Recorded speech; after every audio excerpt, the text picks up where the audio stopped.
Quand j'étais petit, j'avais très peu de photographies à moi parce que mes parents, ils n'avaient pas un appareil photo. Alors, j'ai toute mon histoire de mon enfance, elle est racontée avec 9 images.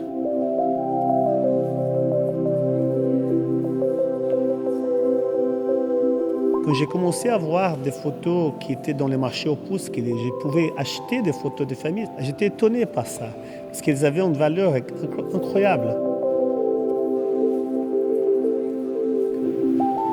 Moi, je suis ni peintre ni photographe. Je me sers d'une technique assez ancienne, que c'est les mosaïques. On travaille avec la disponibilité des matériels, des formes qui sont accessibles à ce moment. Les images, elles sont faites d'autres images. Et ce que ça donne, c'est une image qui est faite de milliers de petites distractions.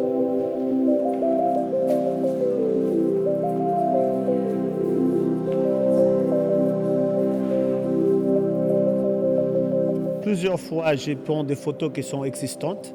Elles existent. J'ai fait un élargissement assez modeste de 11 par 14 inches.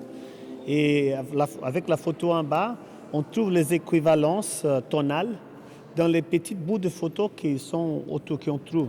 Et on commence à faire un collage. Il faut que ça soit très précise. Et il faut que cette collage, elle ne montre pas de la colle, par exemple. Le support, il faut qu'il s'assemble, que ces images ont été rassemblées presque par accident. Elles ont tombé comme ça.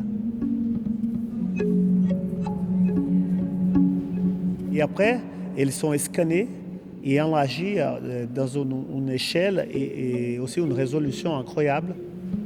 On a des images qui peuvent être trouvées dans n'importe quel album de famille, mais elles sont faites avec des images individuelles. Mais il y a des images composées comme la salle de classe, l'anniversaire, qui sont des images qui sont tout à fait créées. Elles sont inventées, c'était par moi. Alors c'était une fête d'anniversaire qui n'a jamais existé.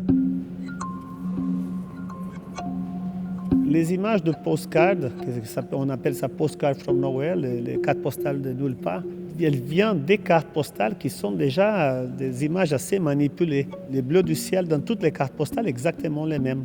C'est comme un Pantone. Ce sont des images qu'on trouve souvent dans les albums de famille. Sauf qu'une parle de l'espace, ou la mémoire de l'espace, des endroits où on a visité, où on veut visiter, et l'autre parle du ton personnel, notre rapport avec notre propre histoire.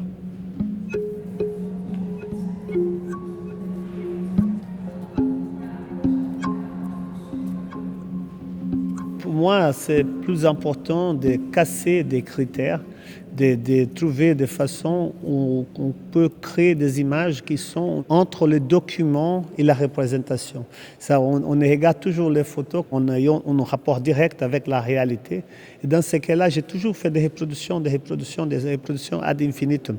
Parce que pour moi, c'est plus important d'être perdu dans ce processus d'image où on ne peut pas vraiment trouver qu'est-ce que c'est l'original, qu'est-ce que c'est la copie.